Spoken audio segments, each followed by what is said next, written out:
나의 힘이신 여호와여, 내가 주를 사랑하나이다. 여호와는 나의 반석이시요 나의 요새시요 나를 건지시는 이시요 나의 하나님이시요 내가 그 안에 피할 나의 바위시요 나의 방패이시요 나의 구원의 뿌리시요 나의 산성이시로다.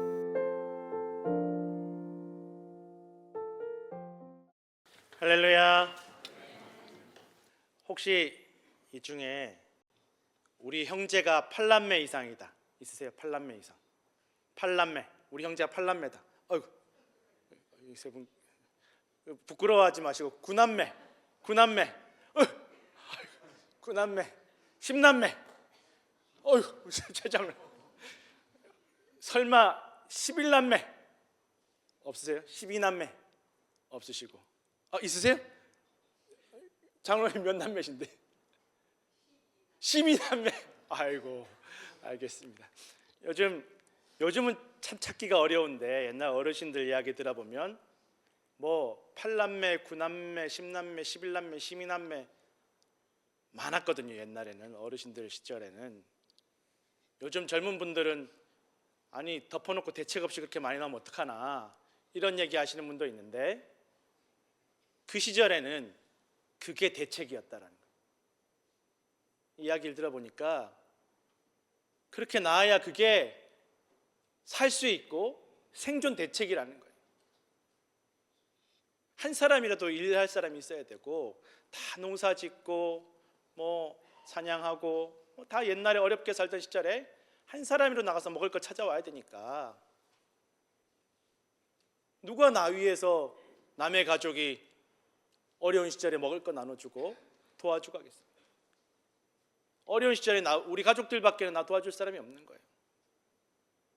일단 많이 낳고, 그렇다고 많이 낳는다고 많이 남는 것도 아니에요. 다 보면 갓난쟁이 때 세상 떠나는 경우들도 너무 많고. 그래서 한국 사람들 100일 하고 돌 왜 합니까? 살아남았다라는 거예요. 100일 동안 살아남았다. 1년 동안 살아남았다. 돌잔치하자. 기뻐하고. 그러니 일단 많이 넣고 봐야 돼. 누가 남을지 모르고 누가 살아남을지 모르니까 또 특별히 또 아들 많이 낳아야 되는 거예요. 왜? 힘써야 되니까. 농사일 하고 혹시 도둑 들어오면 또 물리쳐야 되고 집에 힘쓸 일이 너무 많으니까 아들 많아야 돼.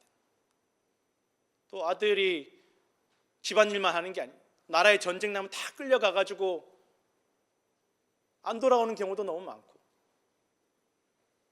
지금 여러분 러시아 우크라이나 얘기 들어보니까 남자가 없대요. 남자가 결혼식만 올리고 전쟁터 가고 돌아오지 않고, 애만 낳아놓고 전쟁터 가서 아빠가 돌아오지 않고, 모자라가지고 이제는 여자들도 가고 10대 아이들도 가고 못 돌아오는 거예요.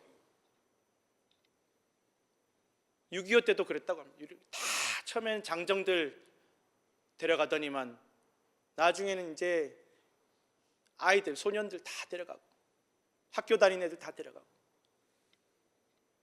많이 낳을 수밖에 없는 거예요.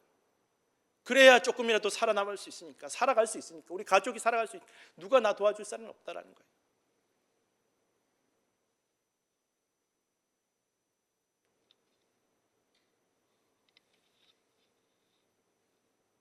그래서 사실은 나 한 사람, 나 개인보다가는 가족을 위해서 살고, 내가 힘들고 아픈 거 말 안 하고 가족 위해서 살고, 그래야 내가 사니까. 가족이 살아야 내가 사니까. 우리 동리가 살아야 내가 살고, 우리 나라가 살아야 내가 사니까. 개인은 철저하게 다 무시당하는 그 어렵고 힘든 시절을 지냈다라는 것입니다. 다 뭐 기저귀도 물려받고 속옷도 물려받고. 어떤 어르신 이야기 들어보니까 맨날 형 거 물려받는 게 막 승질이 나가지고 어릴 때 이놈의 고무신을 왜 이렇게 안 달냐고. 그래서 막 부모님 몰래 가가지고 막 이렇게 구멍을 내가지고 갖다 주면 형한테 새 거 사주고 자기는 또 형한테 물려받고 막 그렇게 속상하던 시절을 보냈다는 거예요. 내 거는 왜 없냐고. 나는 어디 갔냐고. 그렇게 살아갔다, 그렇게 살아남았다라는, 그게 생존 대책이었다라고 합니다. 또 뭐 10손가락 깨물어 안 아픈 손가락 없다고, 또 부모님이 혹 형제들 중에 좀 약하고 비리비리하고 조금 모자란 자식한테 조금 관심 더 주면 부모님은 그게 공평하게, 얘가 좀 약하니까 더 관심 쏟아주는 건데, 이 받는 자식들 입장에서는 우리 부모님이 불공평하다고 생각했다라는 거예요. 왜 쟤만, 지 앞가림 못하는 쟤만 더 챙겨주시나, 왜 형만 더 챙겨주시고, 왜 막내만 더 챙겨주시고, 질투가 나고 미워하고 경쟁한다라는 것입니다. 먹을 게 없으니까 뭐 하나라도 내가 먼저 챙겨야지, 양보하다 보면 나는 굶는다라는 거예요. 형제가 아니라 다 경쟁자고 라이벌이었다라는 것입니다. 어떻게든 형이든 동생이든 언니든 동생이든 다 깎아내리고 내가 올라가야 되는 거예요. 그래야 살아남으니까.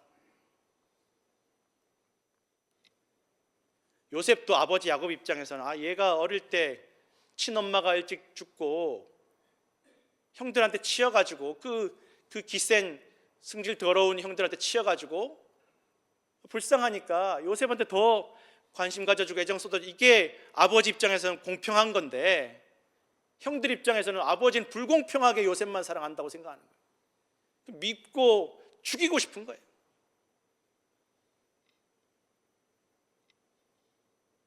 사실 이런 일들이 옛날에만 있었던 일도 아니고, 여러분 오늘날에도 형제가 많지 않아도, 형제 2명이라도 3명이라도 이런 일들이 얼마나 많은지 모른다라는 것입니다.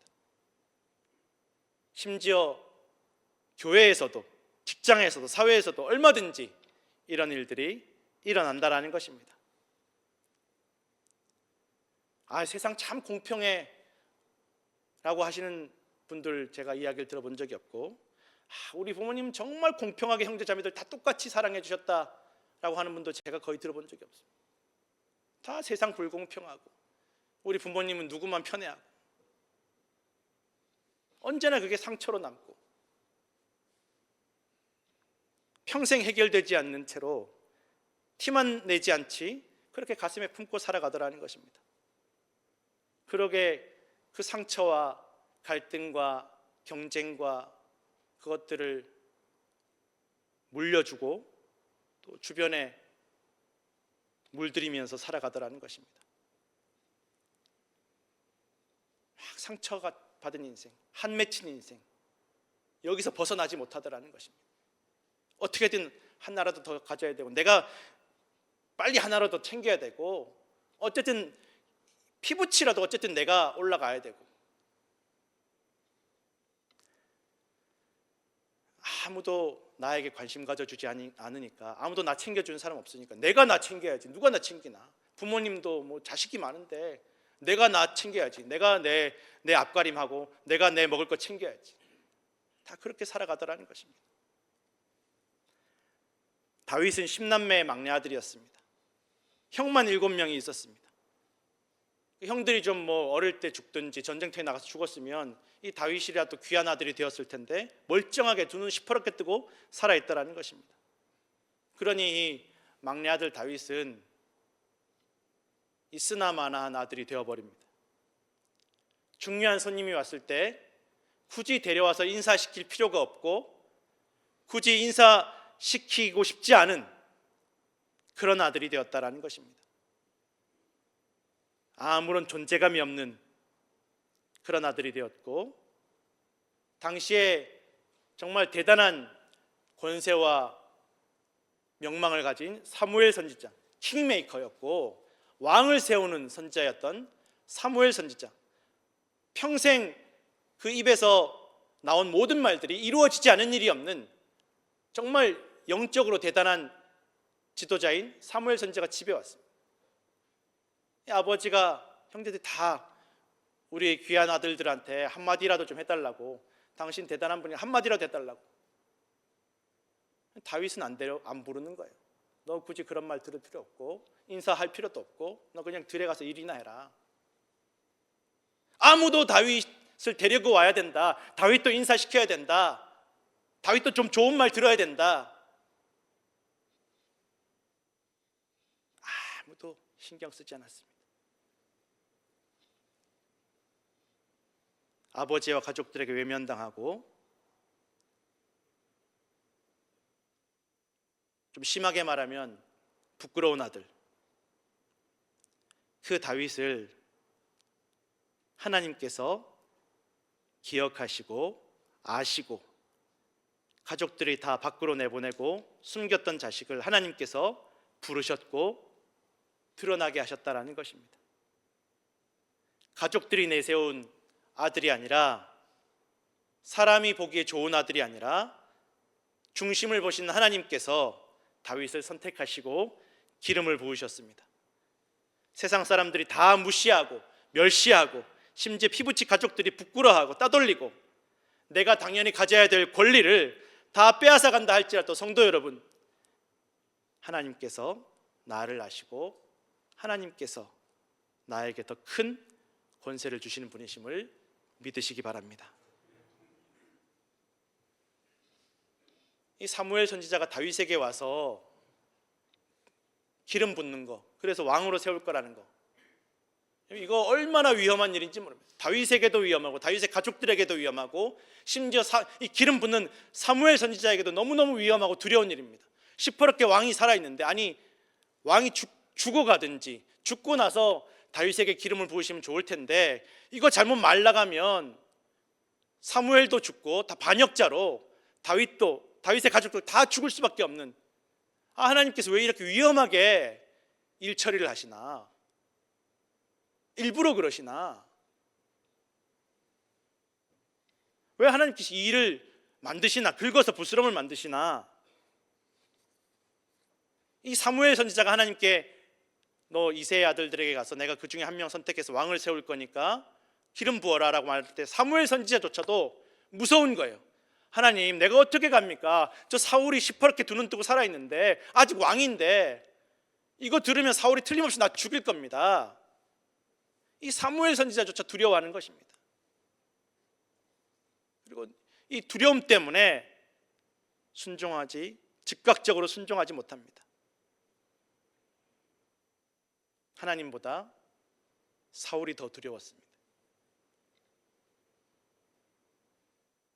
성도 여러분, 신앙생활하면서 하나님을 잘 믿는다는 것은 우리가 마주친 문제나 그 어떤 사람보다 하나님을 더 높이고 신뢰하는 것입니다. 그래서 하나님 믿는 사람은 문제를 마주쳤을 때 두려워하거나 불안해하는 것이 아니라 하나님 의지하고 하나님께 기도합니다. 그것이 믿음입니다. 내가 힘들고 좀 사정이 좋지 않으니까, 저 사람이 너무 무섭게 하니까 좀 저 사람 없을 때 이 문제 좀 해결되고 나서 기도하겠습니다, 예배하겠습니다가 아니라, 내가 사정이 좋지 않아서 기도하고 저 사람이 무서워서 기도하고, 하나님 나 도와주십시오, 나 어렵고 힘드니까 나 도와주십시오, 하나님 저 사람 무서우니까 나 도와주십시오. 그때 기도하며 하나님 의지하는 것, 그리고 하나님의 인도하심에 순종하는 것이 신앙생활이고 믿음입니다. 분명하게도 하나님은 인간적으로 또 세상적으로 정치적으로는 다윗과 그의 가족들을 좀 위험하게 몰아가는 것처럼 보입니다. 누가 봐도 사울에 대한 반역으로 보입니다. 그런데 하나님께서는 신경 쓰지 않습니다. 여러분, 그게 당연한 겁니다. 하나님이 왜 사울을 신경 써야 되고 하나님이 왜 사울을 두려워해야 됩니까? 하나님이 세우셨는데 사울을. 그래, 사울이 성격이 뭐 같으니까 내가 조금 기다렸다가 다윗에게 기름 부을게. 하나님께서 사울을 두려워하고 신경 쓰고 눈치 보는 건데, 그런 하나님을 누가 믿겠습니까? 차라리 사울을 믿지.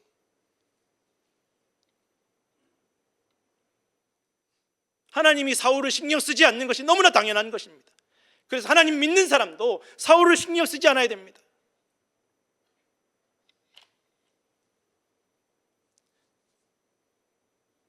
사울을, 그 부끄러움 많은, 수줍음 많은 사울을 왕으로 세우신 분이 하나님이시고, 사울에게 성령을 부어주셔서 방언과 예언하게 하셨던 분도 하나님이시고, 사울이 전쟁에 승리하게 하신 분도 하나님이시고, 사울에게 왕의 권세를 주신 분도 하나님이십니다.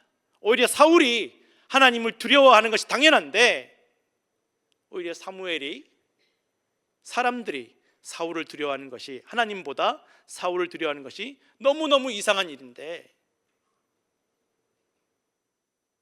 하나님께서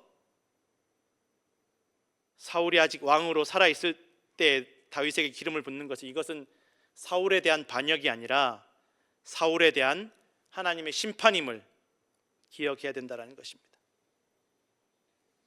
누가 뭐라고 해도 하나님은 누구의 눈치도 보지 않으시고 우리를 사랑하시고 도우시고 우리를 세워주십니다. 그것이 당연합니다. 그것이 당연한 하나님의 권세와 능력이라는 것입니다. 그리고 우리는 그런 하나님의 권세와 능력을 의지해야만 될 줄로 믿으시기 바랍니다. 왜 하나님이 다윗을 선택하셨나? 얘 조금 서열상으로도 안 맞고 나이도 안 되고 뭘 배운 것도 없고 가진 것도 없는데, 또 가족들이 봤을 때는 이 다윗처럼 어려서 그런 건지 기질이 그런 건지 눈치도 없고, 그러나 다윗은 오직 하나님만 바라보던 사람이었습니다.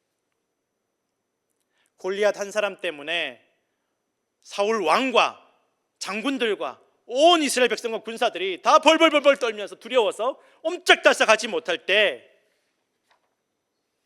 다윗은 자신과 함께 하신, 자신을 도우시는 하나님을 기억하고 바라보면서 골리앗 앞으로 두려워하지 않고 나아가는 것입니다. 사람들이 봤을 때는, 인간적으로 봤을 때는 미친 것처럼 보이죠. 제정신인가? 갑옷도 거절하고 무기도 거절합니다. 하나님이 내 능력이 되시는데 내가 뭘 두려워하겠습니까? 갑옷이 뭔 소용이 있고 무기가 무슨 소용이 있습니까? 내가 배우지 못했든 내가 가진 것이 없을지라도 하나님께서 내 능력이 되시는데 내가 뭘 두려워하겠습니까? 난 두렵지 않습니다. 하나님께서 내 힘이 되어 주십니다. 오늘 다윗은 나의 힘이신 여호와여라고 고백하고 있습니다. 하나님이 나의 힘이 되십니다. 내가 하나님 힘이 되어 드리는 게 아니라, 내가 뭔가 하나님께 힘이 되어 드리는 게 아니라, 내가 하나님께 힘을 빌려 드리는 것이 아니라 하나님께서 나의 힘이 되어 주신다라는 것입니다. 나의 능력이 되어 주신다라는 것입니다. 다윗이 일평생 하나님께 무슨 힘이 되어 드리겠습니까? 성도 여러분, 우리가 무엇을 하건 무엇을 드리건 하나님께 무슨 힘이 되겠습니까? 우리는 그런 존재가 아닙니다. 하나님께 힘이 되고 도움이 되고 하나님께 쓸모가 있고 가치가 있어서 우리를 부르시고 사랑하시는 것이 아니라는 것입니다. 연약하고 부족한 우리를 사랑하셔서 우리의 부족함을 채우시고 우리의 연약함을 굳세게 하시고 우리의 힘이 되어주시는 분이 하나님이심을 믿으시기 바랍니다. 조금만 좋아지면 내가 하나님 위해서 힘이 되어드리는 것처럼 얼마나 그렇게 살아갈 때가 많이 있습니까? 다윗은 이것을 정확하게 알고 일평생 이것을 붙잡았습니다. 하나님을 사랑하고 하나님만 보는 것입니다. 하나님 무엇을 기뻐하실까? 하나님 뭘 원하실까? 이런 상황에서 내가 어떻게 해야 하나님 기뻐하시는 모습을 보일까? 그것만 생각했습니다. 내가 힘들고 내가 싫어도 하나님께서 좋아하시면, 하나님 기뻐하시면 내가 그런 인생을 살아가야지 했던 사람이 다윗이었습니다. 이 사울 왕이 다윗을 질투해서 얼토당토하는 누명을 뒤집어 씌우고 다윗을 도와주었다는 이유로 아무것도 모르는 사람들 수십 명을 한순간에 다 잔인하게 죽여버렸던 사람이 사울이었습니다. 천하에 죽일 놈을 만들었습니다. 그것 때문에 고향에서 살 수 없었고 온 나라가, 같은 민족들이, 같은 동포들이 다윗을 신고하고 고발하는 상황 속에서 이 사울에게 복수할 수 있는 기회가 찾아옵니다. 손만 뻗으면 사울을 죽이고 복수하고 내 응어리진 한도 다 풀고 내 모든 문제가 끝날 수 있는 상황 가운데 주변의 사람들도 빨리 지금 하나님 주신 기회라고 죽이라고.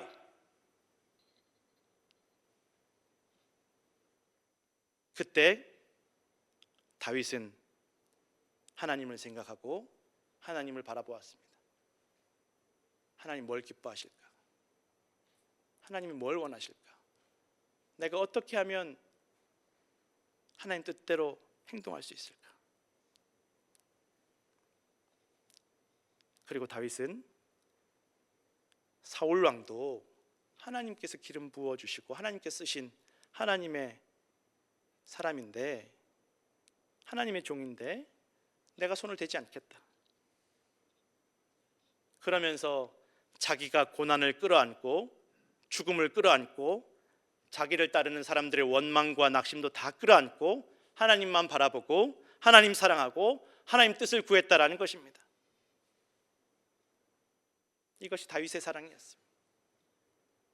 아무도 자기의 편이 되어주지 않을 때 자기의 편이 되어주신 하나님에 대한 사랑, 아무도 자기를 도와주지 않을 때 자기를 도와주신 하나님에 대한 사랑, 그 수많은 고난과 환난 가운데 자기를 살게 해주신 하나님에 대한 사랑이었다라는 것입니다. 예루살렘 성에 언약궤가 들어올 때 눈치 보지 않고, 왕이지만 체면도 체통도 자존심도 다 버리고 누구보다 기뻐하며 춤추었습니다. 하나님께서 이 성전에 오신다. 이 성 안으로 오신다. 예루살렘 성으로 오신다. 성도 여러분, 오늘 우리는 그렇게 기뻐하고 있습니까? 우리에게 말씀을 주실 때, 내가 말씀을 받을 때 그렇게 기뻐하고 있습니까? 부인이 무시하고 멸시하고 조롱할지라도 다윗은 신경 쓰지 않았습니다. 하나님 사랑하니까. 다윗이 밧세바와 범죄에서 나단 선지자가 찾아와서 다윗에게 말해요. 네가 제일 나쁜 놈이야. 네가 죄인이야. 넌 죽일 놈이야. 너 때문에 이 나라 어려움 겪을 거야. 책망과 저주를 받았을 때 그때 다윗이 낙심하거나 분노하지 않았어요. 아니 어떻게 나한테 이럴 수 있습니까? 아니 그럴 수 있지요. 신하의 부인, 아니 그럴 수 있지요. 남자 그럴 수 있지 않습니까? 내가 일평생 하나님 위해서 얼마나 사랑했습니까? 하나님 뭐 이런 거 가지고 그렇게 하십니까? 분노하거나 원망하지 않고 낙심하지 않고 내가 지금 어떻게 하면 하나님께서 기뻐하실까? 내가 어떻게 하면 하나님께서 나 용서해 주실까? 그리고 그는 엎드려 회개하고 금식하며 통곡하며 기도했습니다. 하나님, 내가 죄인입니다. 내가 잘못했습니다. 내 죄입니다. 이것이 하나님을 향한 다윗의 사랑이었습니다. 언제나 다윗의 힘이 되어주시고 언제나 다윗의 편이 되어주시고 변함없이 다윗을 사랑하신 하나님에 대한 다윗의 사랑이었고, 다윗이 하나님께 드릴 수 있는 것은 이 사랑밖에는 없었다라는 것입니다. 이 설교를 준비하면서 저도 이제 예전에 막 고등학교 때 막 은혜 받고 막 기도할 때가 있었는데, 지금도 기도는 하지만 그때 막 뜨겁게 이렇게 은혜 받을 때가 있었습니다. 그때 기도했던 것이 생각이 났습니다. 하나님, 세상에서 제일 사랑받는 인생이 아니라도 세상 그 누구보다 하나님 더 사랑하는 인생 되게 해달라고.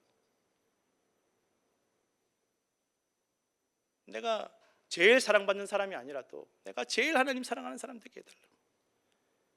신학교 들어갈 때 하나님, 내가 뭐라도 시키는 거 다 하나님께서 명령하시면 어디라도 가고 무엇이라도 하겠다고.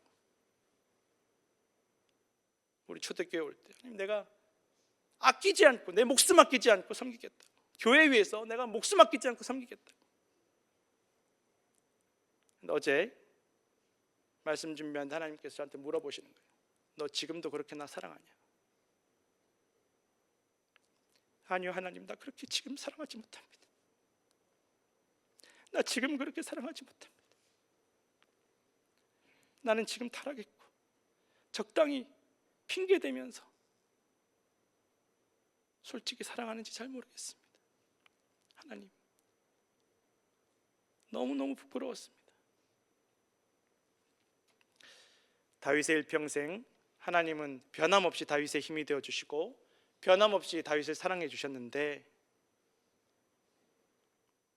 그런 하나님을 다윗은 사랑한다라고 오늘 고백하고 있습니다. 그 누구의 눈치도 보지 않으시는 천지의 창조자이시고 주관자이시며 세상의 생명과 권세의 주관자이신 하나님께서 세상 아무도 인정해 주지 않는 다윗을 항상 바라보시고 항상 기억하시고 항상 부르시고, 그렇게 하나님의 일을 맡기시고 기름 부으시고 왕으로 세워주신 그 하나님을 다윗이 사랑한다라고 오늘 고백하고 있다라는 것입니다.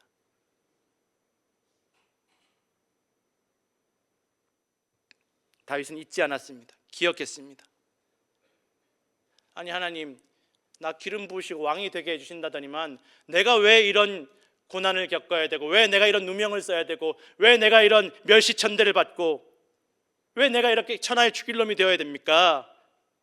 저를 속이신 겁니까? 저한테 장난치신 겁니까? 수많은 고난과 위기 가운데 원망하고 불평하고 낙심하고 분노하는 것이 아니라 하나님의 은혜를 기억하고 그 수많은 위기 속에서 지키시고 도우신 하나님을 기억하고 감사하고 찬양하며 사랑했다라는 것입니다. 성도 여러분, 우리는 우리 인생에 닥쳐온 크나큰 수많은 고난 속에 무엇을 기억하고 무엇을 바라보고 계십니까? 은혜를 기억하고 하나님을, 나를 도우시고 사랑하신 하나님을 문제보다 더 크게 볼 때, 문제 앞에서 문제 때문에 하나님 의지하며 기도할 때 우리는 하나님을 더욱 사랑하지 않을 수 없음을 기억하시기 바랍니다. 베드로가 예수님 말씀 의지해서 풍랑이 몰아치는 바다 한복판에서 배에서 뛰어내리는 대단한 믿음을 보였지만 금세 그 풍랑 때문에 두려워하고 불안해하고 온 마음과 정신과 시선을 풍랑에 빼앗겼다라는 것입니다. 그리고 물속에 빠져가고 죽어갔습니다. 두려워하며 불안해하며 죽어갔습니다. 의심하며 죽어갔습니다. 그러나 다시 주님께 부르짖는 것입니다. 주님, 나 도와주십시오. 나 살려주십시오. 그때 주님께서 베드로의 손을 붙잡아 건지시고 구원하시고 함께 배 위에 오르셔서 모든 풍랑을 잠잠케 하셨음을 우리는 성경을 통해서 알 수 있다는 것입니다. 오늘 시편은 다윗이 사울과 모든 원수들을 물리치고 승리한 날에 하나님께 감사하며 찬양하는 시편입니다. 아니, 당연한 것 아닌가?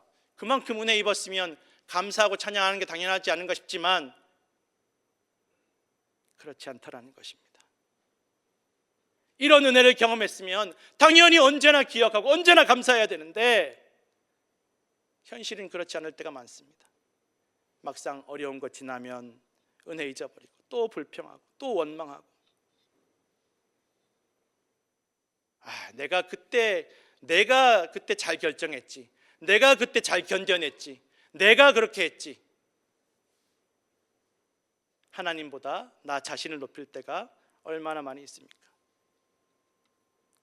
오늘 다윗은 하나님께서 내 힘이 되어주셨다라고 고백하고 있고, 그런 하나님을 내가 사랑한다라고 고백하고 있습니다. 내가 하나님께 힘이 되어드려서 하나님의 원수들을 무찌르는 것이 아니라 하나님께서 내 힘이 되어주셔서 나의 모든 원수들을 이길 수 있도록 해주셨음을 고백하고, 그런 하나님을 사랑한다라고, 두려워하지 않는다라고, 불안해하지 않는다라고 고백하고 있다라는 것입니다. 성도 여러분, 인생 가운데 약해지고 넘어지고 상처받을 때가 있고 일이 잘 해결될 때지 않을 때가 있습니다. 내 것을 다 빼앗길 수도 있습니다. 그때 우리를 그 모든 환난 속에서 도우시고 함께 하시는 하나님의 은혜를 기억하며 기도하시고 하나님을 더욱 사랑하시기를 부탁드립니다. 요한일서 4장 18절에 19절 말씀 함께 읽겠습니다. 사랑 안에 두려움이 없고 온전한 사랑이 두려움을 내쫓나니 두려움에는 형벌이 있음이라. 두려워하는 자는 사랑 안에서 온전히 이루지 못하였느니라. 우리가 사랑함은 그가 먼저 우리를 사랑하셨음이라. 아멘. 성도 여러분, 일평생 주님 의지하며 살다가 죽음을 마주하게 될 수 있고 내가 사랑하는 이들의 죽음을 마주할 때가 있습니다. 그러나 그때일지라도 나를 위해서 십자가를 지시고 죽으시고 살아나심으로 나의 모든 죄를 용서하시고 구원하시고 영원한 생명 주시기를 원하시는 예수 그리스도를 기억하시고 담대하게 살아가시는 성도들 되시기를 간절히 축원합니다.